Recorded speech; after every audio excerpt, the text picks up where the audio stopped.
चलिए जी, last time हम लोगों ने जो डिस्कस किया था वो मैं ओपन कर लेता हूँ।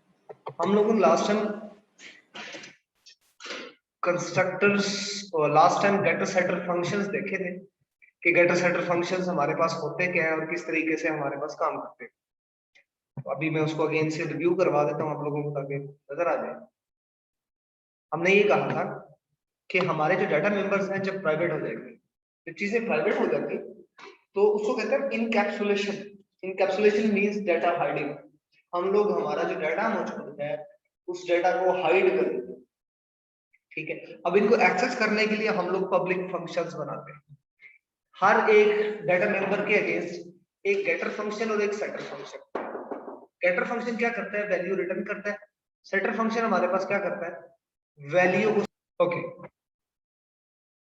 तो हम लोगों ने हर एक एट्रीब्यूट के अगेंस्ट एक एक गेटर एंड सेटर फंक्शन बनाया था। रीजन ताकि हम लोग उनको वैल्यू दे सके। अब ये देखो, यहां से हम लोगों ने क्या किया?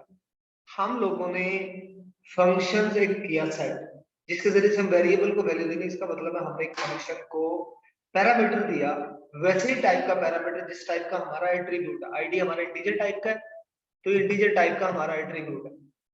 ठीक है, तो ये आईडी सेट होगी।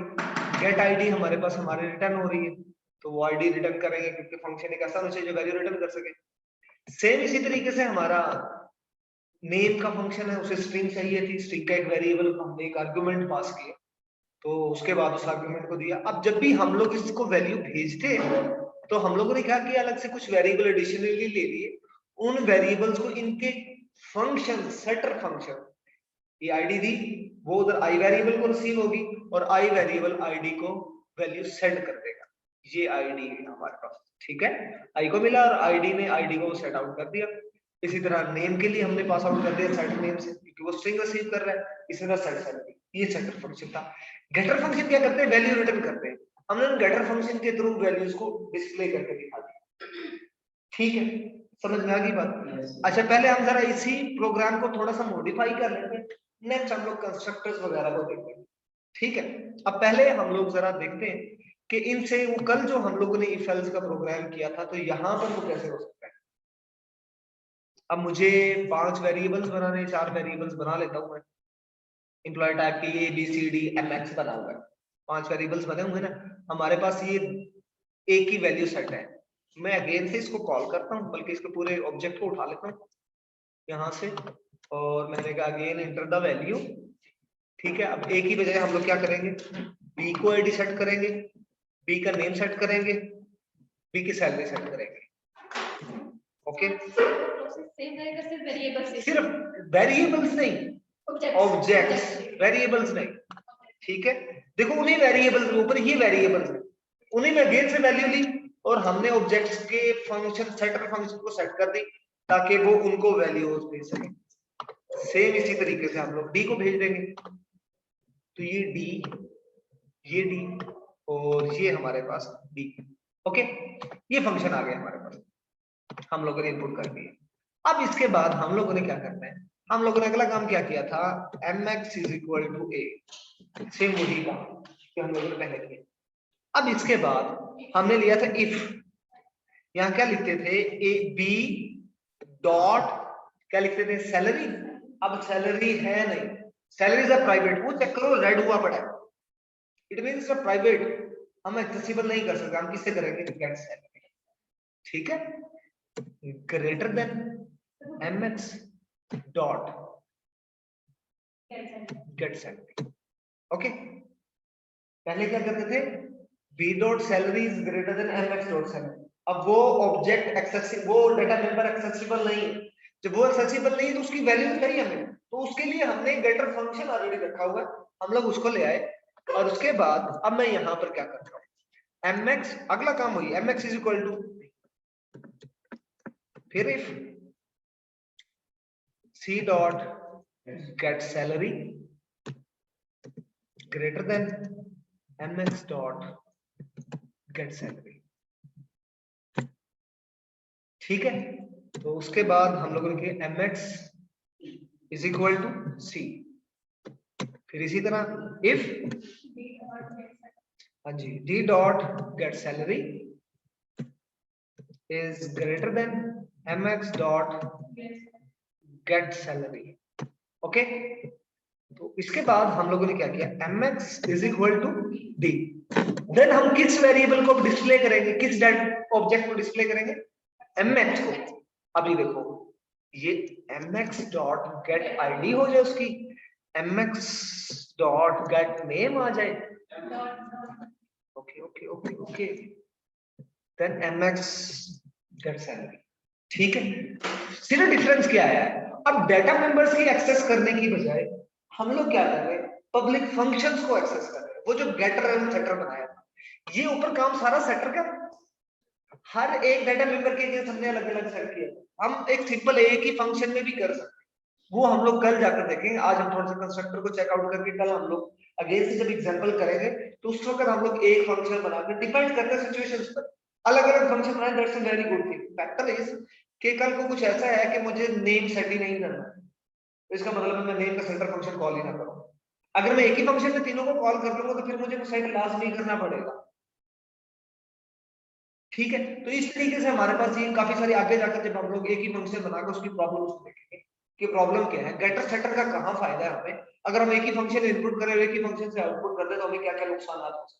ठीक है, वो आगे जाकर हम लोग देखेंगे, ताकि इनकैप्सुलेशन हमें सही से समझ में। इनकैप्सुलेशन का मतलब है कि डाटा हाइडिंग। अब वेरिएबल अंदर क्या डाटा मेंबर्स हैं हमें नहीं पता, हमारे पास तो फंक्शन नहीं है, वो फंक्शन किस तरीके से वैल्यू दे रहे हैं हमें नहीं पता।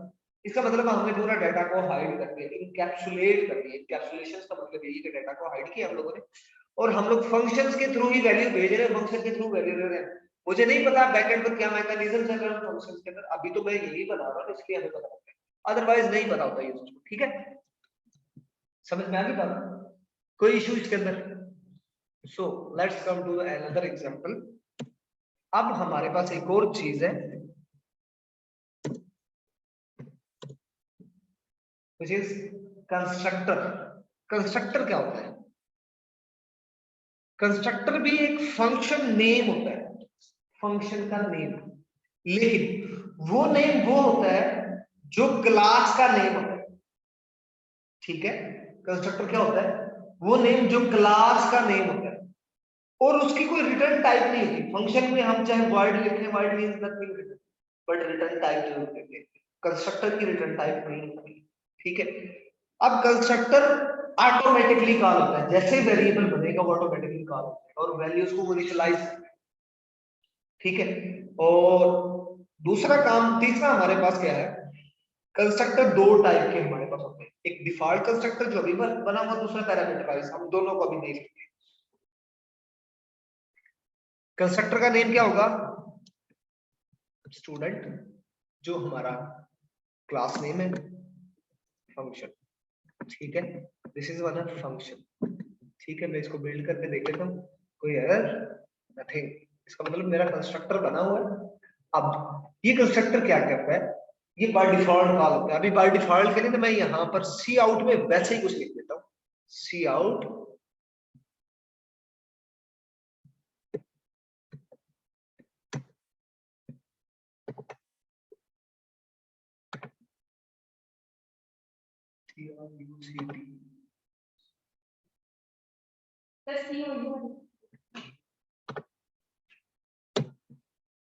कंस्ट्रक्टर।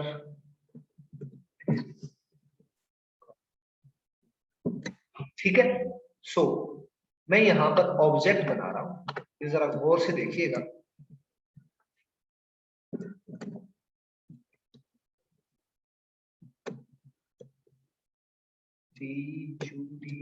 स्टूडेंट,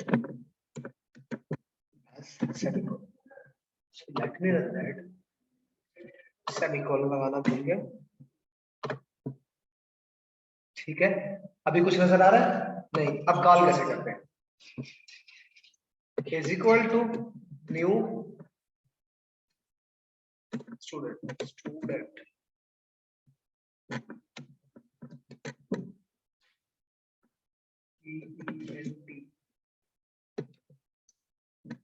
ठीक है, ये कंस्ट्रक्ट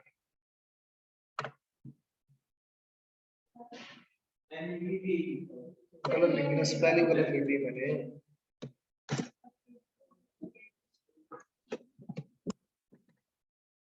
स्पेलिंग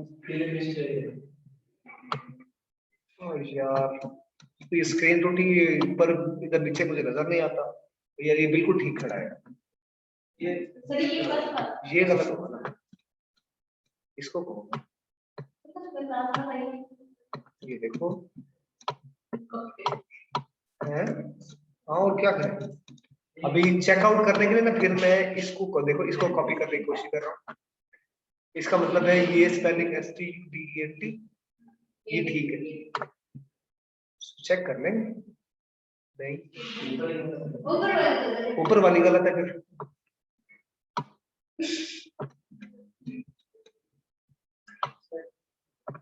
अब ठीक है,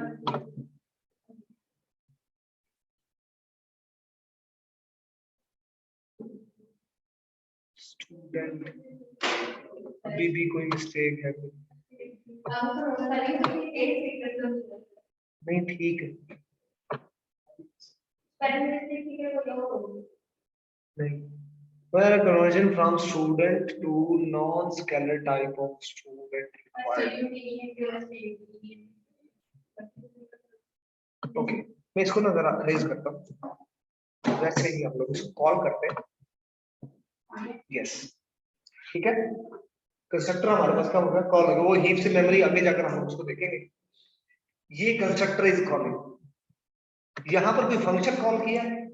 नहीं किया, बाय डिफॉल्ट ये हमारे पास कंस्ट्रक्टर कॉल होता है, ठीक है, इसको कहते हैं डिफॉल्ट कंस्ट्रक्टर। ये क्या करता है, ऑटोमेटिकली अगर किसी वेरिएबल्स को मुझे बाय डिफॉल्ट वैल्यूज इनिशियलाइज करती हो, उसके लिए काम है। लाइक रोल नंबर मेरा जो वेरिएबल है, मैं कहते हैं इसको बाय डिफॉल्ट ना 0 मिले, पर अदरवाइज उसमें गार्बेज वैल्यूज होती है। इसी तरह मेरा मार्क्स जो वेरिएबल है, इसको भी बाय डिफॉल्ट ना 1.0 देते हैं, ठीक है, ये डिफॉल्ट वैल्यू सेट है। फिलहाल मैं आपको दिखाने के लिए ना इसको पब्लिक कर रहा हूं,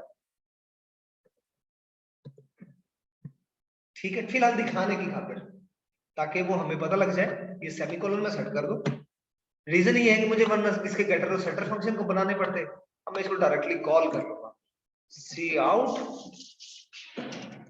और ये S dot marks semicolon C out S dot roll number. Okay, अब ये देखो 1 and 0 दोनों का साइन है ना वैल्यूज, और मैं इसके लिए क्या करता हूँ, लास्ट में ना एंड लगा देता हूँ, मतलब एंड लाइन, ठीक है, एक 1 साइन है, एक 0 साइन मौजूद है। अच्छा, ये इंटीजर वैल्यू इसलिए वो 0.0 से खत्म कर दिया, चलें। ओके, अब देखिए नेक्स्ट भी मैं ऑब्जेक्ट बना रहा हूँ, टी का एक क्यूब का, ये ऑब्जेक्ट है। अब किसी को भी उठाकर आप चेक कर लेंगे, मैं क्यूब के डाटा मेंबर्स को चेक कर रहा हूँ, तो जितने भी डाटा मेंबर्स, जितने भी ऑब्जेक्ट्स बनेंगे, हर एक के लिए कंस्ट्रक्टर कॉल होगा, और कंस्ट्रक्टर जैसे कॉल होगा उसके अंदर जो एट्रीब्यूट्स बनेंगे, रोल नंबर और मार्क्स, को बाय डिफॉल्ट वैल्यूज मिल जाएंगे। इसको कहते हैं हम लोग डिफॉल्ट कंस्ट्रक्टर, ठीक है, समझ में आ गई बात? अच्छा, अब जरा मैं वापस प्रोग्राम पे चलता हूँ, यहां पर चले, मैं पहले कंस्ट्रक्टर उड़ा देता हूँ, फिर मैं आपको कुछ दिखाना चाह रहा हूँ, नहीं कंस्ट्रक्टर अरेज कर रहा हूँ। ये देखिए इनकी डिफॉल्ट वैल्यूज ये, जो कि हमारे लिए कवर करना मुश्किल है, ठीक, हाँ, वो उससे कहते हैं गार्बेज वैल्यूज। तो इस इंस्टेड दिस के हम लोग ये करें, हमारा अपना कंस्ट्रक्टर क्या करें, जैसे आप लोग सेल फोन को रीस्टोर कर दो, वो डिफॉल्ट सिचुएशन में कहीं ना कहीं तो जाकर सेट होता है, वो कहीं ना कहीं जाकर सेट हो रहा है, तो उसका कंस्ट्रक्टर कॉल होकर उसे वो सेट कर, ठीक है, ये काम करता है। और ये कब कॉल होता है, जब पहली बार ऑब्जेक्ट आप लोग बनाएंगे, फर्स्ट टाइम जब वो चलेगा, उस वक्त ये वाला फंक्शन कॉल हो जाएगा, इसके अलावा वो दोबारा कॉल नहीं होगा, ठीक है। लाइक मैं अगेन से यहां पर आपको दिखाने की खातिर कि कितनी बार कॉल हो रहा है, तो भाई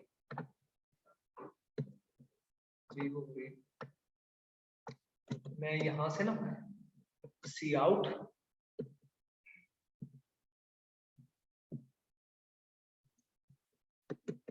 कॉलिंग और बैकस्लैश n।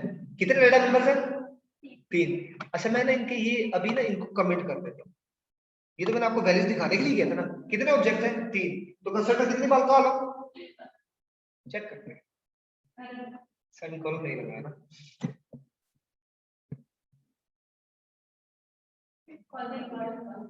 ठीक है, इसका मतलब ये है कि वो ऑटोमेटिकली जितने भी डाटा मेंबर्स आप बना, जितने भी ऑब्जेक्ट्स आप लोग बनाएंगे वो उतनी बार उसका कंस्ट्रक्टर कॉल हो जाएगा। जैसे मैंने इसको 5 बार बना दिया, 5 बार। तो जब मैं उसको वहां पर डिफॉल्ट वैल्यू दूंगा तो हर ऑब्जेक्ट के अंदर क्या चीजें होती है? उनके डाटा मेंबर्स। उन डाटा मेंबर्स को वो डिफॉल्ट वैल्यूज ऑटोमेटिकली सेट हो जाएगी। जैसे हम लोगों ने अभी यहाँ पर सेट की थी, roll number is equal to 0 कर देता हूं, ठीक है। मार्क्स इज इक्वल टू 0 कर देता हूं, ये हमारे पास मौजूद है। तो ये बाय डिफॉल्ट उसको वो कॉल करेगा। अब नजर तो नहीं आएगा कि हमने कौन सा सी आउट यहाँ पे लिखा, बट हर एक की बाय डिफॉल्ट वैल्यू उसको सेट कर देगा। ओके, समझ में आ गई बात? किसी को इशू? तो हर क्लास के अंदर ना एक डिफॉल्ट कंस्ट्रक्टर आप लोगों का जरूर बनता है, और अगर आप लोग नहीं बनाते तो वो ऑटोमेटिकली खुद अपनी तरफ से कंस्ट्रक्टर बनाकर वहां पर वो उसको गार्बेज वैल्यूज जो मिल रही है वो कंस्ट्रक्टर बनाकर ही मिल रही है। अदरवाइज हम लोग यहाँ पर क्या करेंगे, मैं इंस्टेड के स्पेलिंग मिस्टेक्स हूँ ये कॉपी कर लेता हूँ।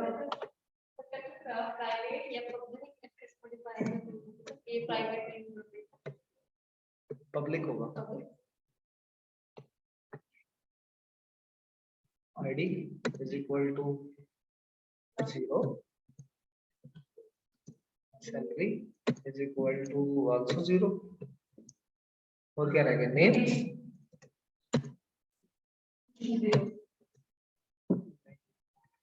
स्ट्रिंग,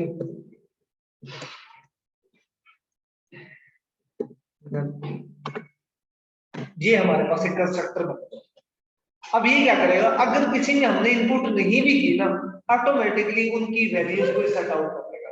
कल को हम क्या करेंगे, जब हम लोग ऑब्जेक्ट्स के एरे बना रहे होंगे तो हमें एटलीस्ट ये पता होगा कि कौन कौन से एरे का ऑब्जेक्ट है जिसमें वैल्यूज नहीं। हम कंडीशन लगाकर चेक करेंगे जिसकी आईडी सैलरी और नेम में नल पड़ा है, इसका मतलब है हम लोग उसको सेट नहीं करेंगे, तो उसमें जाकर बाद में हम री इनपुट कर सकते हैं। और भी काफी सारी प्रॉब्लम्स हम लोगों को चीजों को फाइंड करने में आसानी हो जाएगी जब हमें एग्जैक्ट वैल्यू की। मुझे तो नहीं पता कि नल उसने क्या वैल्यूज दी, तो इसलिए ये इस तरीके से बाय डिफॉल्ट हम लोग जब वैल्यूज देंगे तो उस तरीके से हमें आसानियां हो जाएंगी कि हमें कैसे इसको करना। ठीक है, समझ में आ गई बात? मैं अगेन वापस आ रहा हूँ हमारे पास। अब मैं यहाँ पर ना बाय डिफॉल्ट एक इनपुट फंक्शन बना देता हूँ, फिर मैं इसके ड्रॉबैक्स बताता हूँ। लास्ट टाइम हम लोगों ने क्या किया था, लास्ट टाइम हम लोगों ने जो फंक्शंस बनाए थे वो हर डाटा मेंबर्स के लिए एक गेटर फंक्शन और एक सेटर, यानी कि हर एक डाटा मेंबर को एक फंक्शन वैल्यू दे रहा है और एक फंक्शन से वैल्यू ले रहा है। अब जो हम लोग बना रहे हैं वो एक ही फंक्शन बना देते हैं, पब्लिक, पब्लिक नहीं लिखना, जावा वाला सिंटैक्स फॉलो कर रहा हूं, सेट वैल्यू, ठीक है। ओके, कोई इशू नहीं है, यहाँ इसमें कोई एरर नहीं आएगा। वो कंस्ट्रक्टर का नेम सेम होना चाहिए इसलिए एरर आता है। सो सी आउट, बेटा जिसको अगर प्रॉब्लम है तो क्लास का दरवाजा अभी भी मैं खोल सकता हूँ।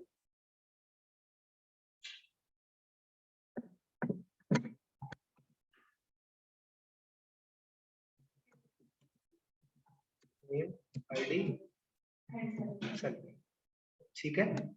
अब यहाँ पर देखो कैसे कॉल करना है, सी इन,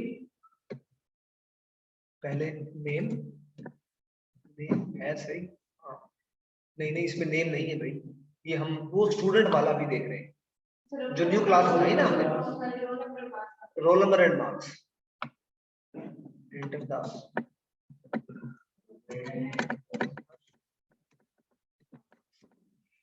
ठीक है।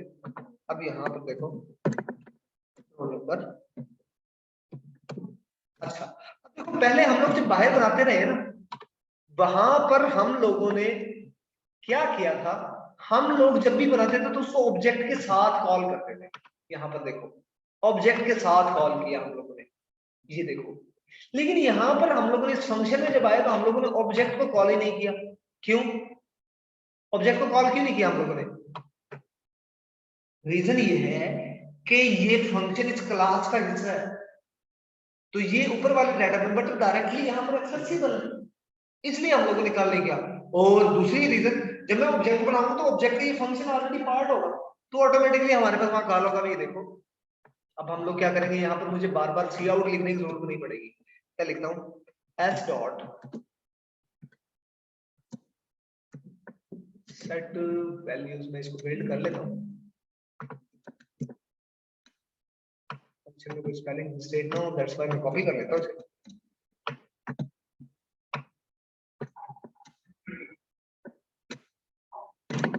ठीक है, अब ये देखो, ये क्या कर रहा है, इस फंक्शन को कॉल करेगा, ऑटोमेटिकली हमें देगा। हमने कहा ये आपका रोल नंबर आ गया और ये आपके मार्क्स आ गए। ठीक है, नेक्स्ट ऑब्जेक्ट भी हम लोगों ने बनाना है, तो डी डॉट सेट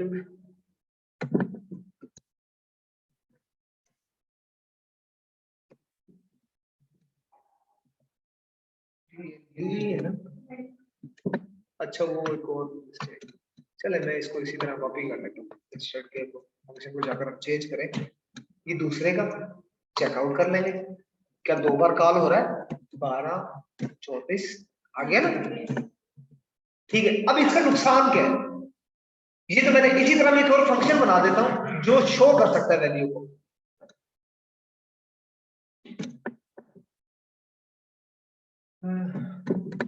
वाइड नहीं लिखा मैंने यहाँ पर, बाय डिफॉल्ट वाइड लिखा हुआ है, wide show.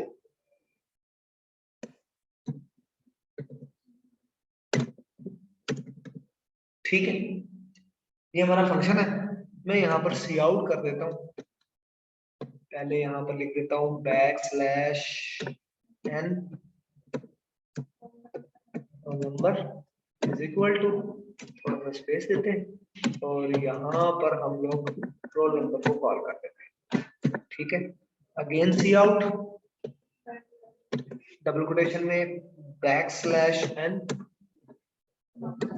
Marks is equal to, और अगेन मैं यहाँ पर मार्क्स को कॉल करता हूँ। ठीक है, अब इसका मतलब है कि मुझे शो का फंक्शन साथ कॉल करना है, तो मैं ये देखो यहाँ पर एस डॉट शो सेमीकोलन, इसी तरह T dot show semicolon. Okay, so let me run that, 23 और 40 नंबर है, 2 रोल नंबर है और 70 नंबर है, ये चेक कर लें। ठीक है, अब हुआ क्या, अगर मैं इसको थोड़ा सा क्लेरिफाई करूं, इसे जैसे सेट वैल्यू कॉल की ना, फंक्शन फॉर सेट वैल्यू भी चला गया, उसने उस ऑब्जेक्ट में वैल्यूज इनपुट करवाई, उसको असाइन कर। ठीक है, फिर उसके बाद दूसरी बार फिर दूसरे ऑब्जेक्ट के लिए कॉल हुआ टी डॉट सेट वैल्यू, वो दूसरी बार कॉल हुआ, दूसरी बार वैल्यू असाइन कर दी। फिर इसके बाद हमारे पास क्या है, शो का फंक्शन कॉल है, ये देखिए T dot show S dot show, तो ये शो का फंक्शन यहाँ पर अवेलेबल, ये शो का फंक्शन हमारे पास क्या हो गया, कॉल हो गया, उसने वैल्यूज को डिस्प्ले कर दिया। What if in my mistake से मैं इधर क्यू डॉट शो कॉल कर देता हूं, ऑब्जेक्ट तो है ना, फंक्शन तो होगा ना, मैंने इसमें इनपुट नहीं करवाया हुआ, मैंने सिर्फ पहले 2 में इनपुट है, पहले 2 का इनपुट हम लोग देख लेते हैं।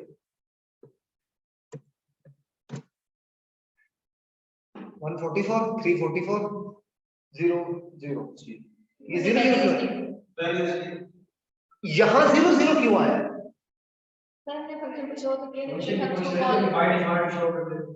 कंस्ट्रक्टर ने ऑलरेडी वैल्यूज दी हुई है उसे। ठीक है, जिसको हम नहीं दे रहे वैल्यू, हर एक को अपनी तरफ से एक ऑब्जेक्ट को वैल्यू खुद ब खुद कंस्ट्रक्टर जरूर देगा, ये कंस्ट्रक्टर जो मौजूद 0 0, और हम लोगों ने उसको कॉल कर दिया, ऑलरेडी उसके पास एक वैल्यू पड़ी है, हम उसका इनपुट करवा देते एक अलग चीज है, अगर इनपुट नहीं करवाया तो कंस्ट्रक्टर वाली वैल्यू पड़ी है, हम लोग जब इनपुट करवा रहे थे तो उसके अंदर दोबारा से रीराइट कर रहे थे। ठीक है, समझ में आ गई। अब इसका नुकसान बताता हूँ। मिसाल के तौर पर मैं अभी स्टूडेंट की रजिस्ट्रेशन कर रहा हूँ, लेकिन मेरे सॉफ्टवेयर में फंक्शन ऐसा कॉल है, ऐसा फंक्शन है जो रोल नंबर और मार्क्स को दोनों को इकट्ठे सेट करेगा। स्टूडेंट की तो रजिस्ट्रेशन हो रही है, हम तो रोल नंबर तो दे सकते हैं उसे, लेकिन फिलहाल मार्क्स तो नहीं दे सकते ना, तो ये तो कॉल करेगा। लेकिन अगर मैं पिछले वाले एग्जांपल में जाऊं तो वहां पर हमारी सैलरी और ये सारी सारी चीजें अलग अलग है, सबके अलग अलग गेटर और सेटर फंक्शन। तो मैं सिर्फ सेट सैलरी करूंगा तो सैलरी सेट होगी, सेट नेम कॉल करूंगा सेट नेम होगा, सेट आईडी कॉल करूंगा सेट आईडी होगी।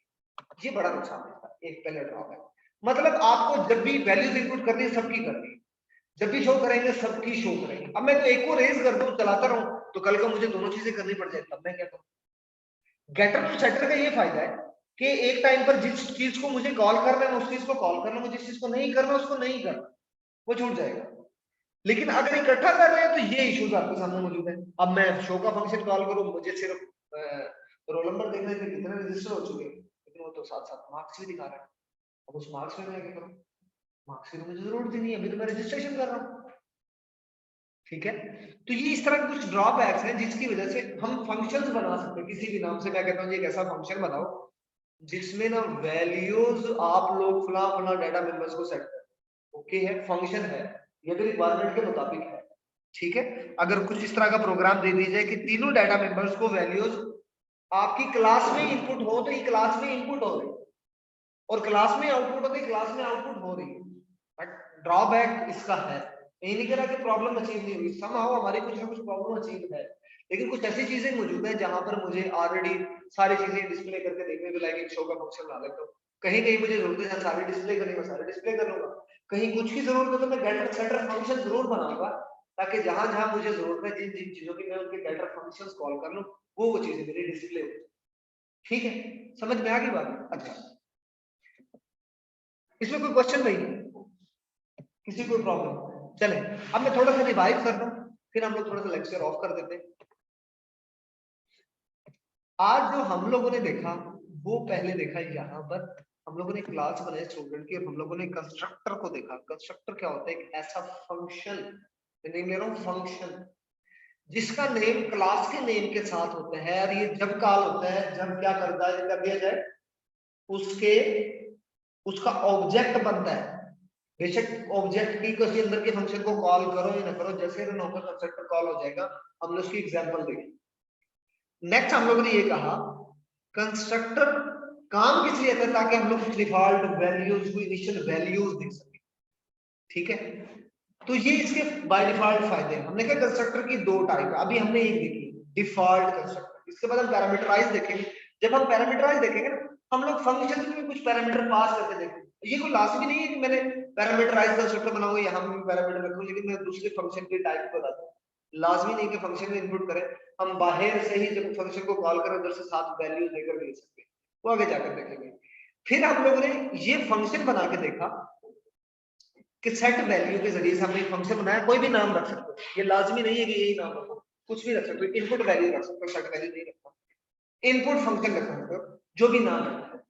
बट डिपेंड इज, अगर मैं पेपर में प्रोग्राम देता हूं तो मैं उसमें फंक्शन का नहीं बताऊंगा ये वो फंक्शन है जिसमें आपने ये काम करना है, ये वो फंक्शन है जिसमें आपने ये काम करना है। और अगर मैं कुछ भी नहीं गेटर सेटर बताऊं तो सिर्फ हर डाटा मेंबर्स का कुछ गेटर सेटर अलग अलग बनाने पड़ेंगे।